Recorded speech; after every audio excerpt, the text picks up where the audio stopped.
So once the planets were formed, the bodies in the solar system evolved. And the evolution involves several things. One of them is the intense bombardment by leftover debris. The evidence for that comes from so-called impact craters on all terrestrial planets. Now, Jovian planets, they don't have a solid surface, so we don't see the marks of impacts on the surface.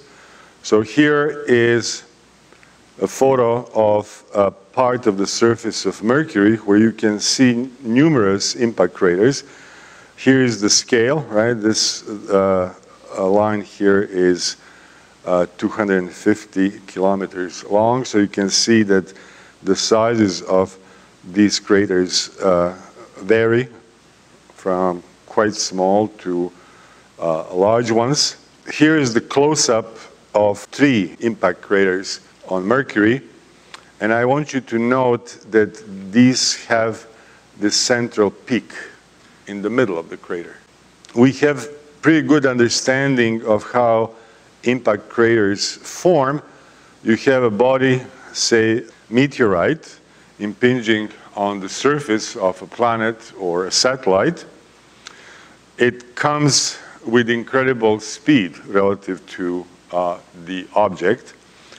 And once it starts penetrating the surface, it creates the shock wave that moves through the surface. We have this compression wave, but you can compress material only so much, and then it recoils back. It relaxes, and this is so-called reflection wave. And as it comes out, it actually ejects the material from within the surface. So when things settle, what you end up with is this kind of profile where you have a crater with a little minimum, or rather a little peak at the center, just like you can see here. And the material that was ejected is dispersed perhaps at the bottom of the crater and in the surrounding area. But I want you to note that the floors of these impact craters are lower. They're always lower than the surrounding surface. Okay? That's how we distinguish between impact and volcanic craters. Right? So you see a crater and you say, well, I mean, how do you know that it's from impact? Maybe there was a volcano that went off and created a crater. Well, the hallmark of impact craters is that their floors are lower than the surrounding surface. Okay? That's how we know that these craters resulted from impact.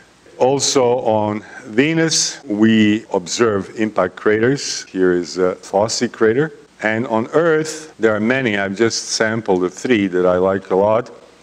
There's this one in Arizona. Then the one from Quebec that is now filled up with water, right? But you can clearly see here the outline of the impact crater, and it's huge. And this one I find fascinating.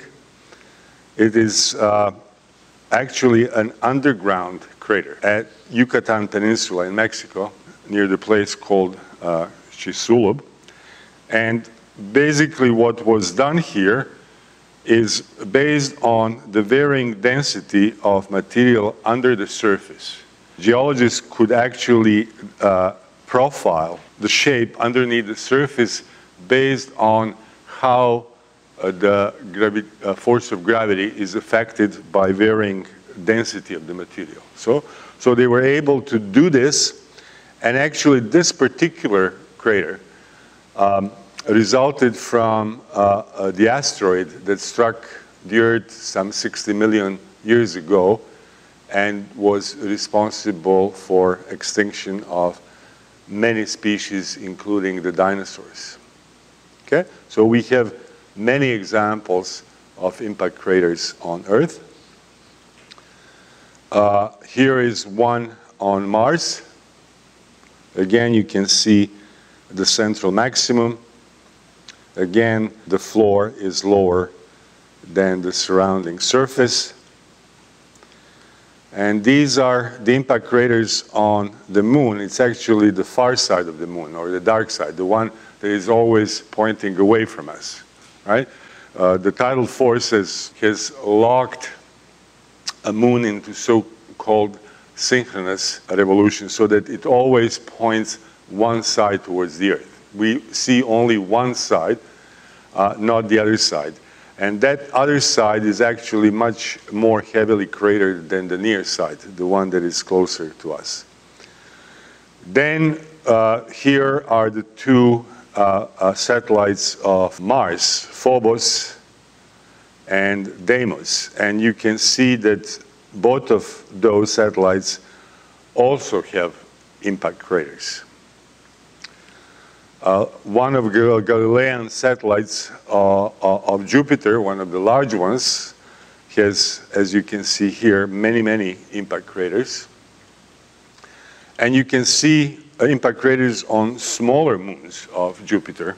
In particular, these two here, the impact craters are quite visible. The satellite of Saturn, Mimas, has one large impact crater, again with this central peak here. So there was a period of bombardment that marked up all the bodies, as you saw in the solar system. The other important process that took place was the melting of the interior and volcanic activity on the planets. The radioactive material that were trapped inside the bodies, planets or some satellites, such as potassium-40, uranium-238, thorium-232, they are unstable, they decay radioactively, and these byproducts of decay, alpha particles, gamma rays, they carry energy. So they heat up the interior of the planet. And it turns out that the energy released during the radioactive decay was sufficient to melt the interior of the planet. Initially, after they formed, the surfaces were probably molten due to this heavy bombardment, right? But then eventually the surfaces solidified. But the interior was completely, or could have been melted by heat generated via this radioactive decay process. So what are the consequences of a molten core? Well, one consequence of having a molten core is what is referred to as differentiation. And basically what it means is that the heavy material, such as metals, iron and nickel, fall, or they sink to the central part, and the lighter material, like silicate rocks, they float up to the surface. So the interior was differentiated. Heavy material, metals, sunk to the core, right? Lighter stuff floated up closer to the surface. So that's what we mean by differentiation. So the question is, how do we know that? How do we know what's inside the Earth? Well, we can actually profile our planet by observing how the seismic waves created when there is an earthquake propagate throughout the Earth. And it turns out that there are two types of waves: P waves and S waves. P waves stands for pressure waves, and they can propagate both through solid and the liquid. These pressure waves are such that the particles of the medium move along the direction of the wave propagation. When I speak, my vocal cord compress and rarefy the air, right? So they create these pressure waves that reach you, your ear, set the eardrum in motion, and then your nervous system interprets that as a sound. So sound waves are an example of these pressure waves. The other type of waves are shear waves, or S waves. And these waves can propagate only through solid. In shear wave, the particles of the medium move perpendicular to the direction of motion of the wave, up and down, right? The wave is propagating this way. The medium does not really move with the wave. Locally, just moves up and down perpendicular to the direction of wave propagation. Okay? And the reason that these waves, S waves, can propagate only through solid is that liquids and gas, they cannot sustain the shearing stress. Okay? That's why they flow. That's why water flows, right? It flows because one layer of fluid can move easily against the other layer, right? There is some internal friction, viscosity, but you can't do that with the solid objects. If I have a solid object and I try to move one part, it doesn't move relative to its neighboring layer, right? Because there are these forces that resist that type of deformation. So the pressure waves can propagate through both solid and liquid, and shear waves can propagate only through solid. So then if I have an earthquake on Earth, both types of waves are created, P and S waves, okay? But it turns out that the core consists of two parts. The inner part, the solid core, solid iron and nickel, and then it's surrounded by the liquid part of the core, right? And then further up, we have a mantle that effectively behaves like a solid. So if you think about it, S waves cannot propagate through the liquid, right? Because liquid doesn't sustain shear. So we have effectively here a shadow for S waves. And the analysis is more complicated than that. I will not talk about the details, but through measurements like these, we can actually take a peek in the interior of our Earth. So it turns out that the inner core has a radius of about 1,200 kilometers, right? This inner core, and the outer radius of the outer liquid core is 3,500 kilometers, and then up to the surface, the radius of the Earth is about 6,400 kilometers. We have mantle. Okay, so one consequence of the molten core is this so-called differentiation. The other one is so-called plate tectonics, or continental drift. Turns out that the top rock layer is solid and moves on top of sort of mantle that is kind of not completely solid. It moves in large plates. And on this diagram here, there are several of these tectonic plates outlined.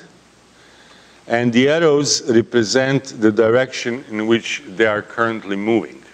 Now, the idea that something like that was happening was put forward in 1912 by a fellow named Alfred Wegener. And he came to that idea by observing the map of the world and realizing that Latin America, South America, can easily fit into the western part of Africa, as if these two, like a jigsaw puzzle, can be put together, right? Now, at that time, he wasn't taken seriously. Actually, he was ridiculed. And only quite late, after the Second World War, in the 60s, this theory was actually validated. The arguments that support it is that there are species that lived on now separate continents that are quite similar to each other. Now, that's hard to explain unless there was some kind of bridge so that these species can move from one place to another. One of the oldest types of dinosaurs, Listiosaurus. There are fossils found not only in South America, but also in Africa. And the only way you can explain that is if at long time ago, these two were actually quite close together. Okay, so this is what we now know has happened. There was all the continents formed a single landmass called Pangaea. It was formed probably 250 million years ago. And then it started splitting up. These different pieces of crust started moving away from each other, right? So that process started some 200 million years ago. This was their disposition 160 million years ago, 120 million years ago, 80 million years ago, 40 million years ago, and now. And geologists have found that actually this process will also occur in reverse direction. They will all, again, in hundreds of millions of years, come together, but not in the same position as originally. The configuration would be rotated by 90 degrees. And then they would start moving apart again. But this is basically a consequence of the fact that the interior of the Earth is molten. Okay, so in addition, we have active volcanoes, in particular along the boundaries of two plates, as illustrated here. So basically what can happen because of the plate tectonics, one plate could be moving one way, the neighboring plate the opposite way. There is a fault created here, and this is the weak spot, and the volcano can erupt. The hot material from underneath can come up to the surface, right? Here we have the opposite situation where these two plates are moving away from each other, but the same thing could happen. In addition to these volcanoes that occur near the boundary or on the boundary of two plates, there are also so-called hotspots. They are not related to the two plates running against each other or away from each other. So this map here gives the location of active volcanoes on Earth nowadays.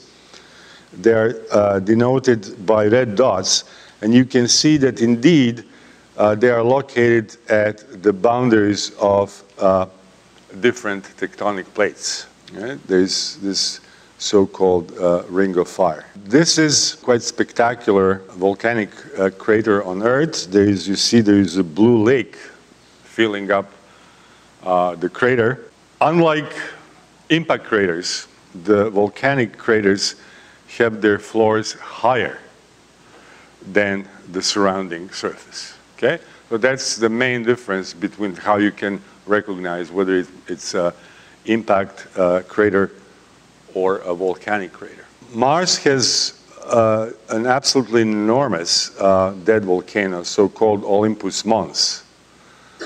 There's this quite spectacular photo of the Mars, that dead volcano, and the sun rising, as seen on Mars.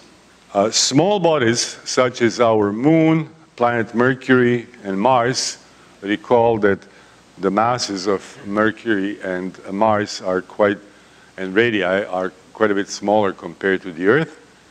So because of their small size, they cooled much more quickly. They lost their heat more quickly. And you see why.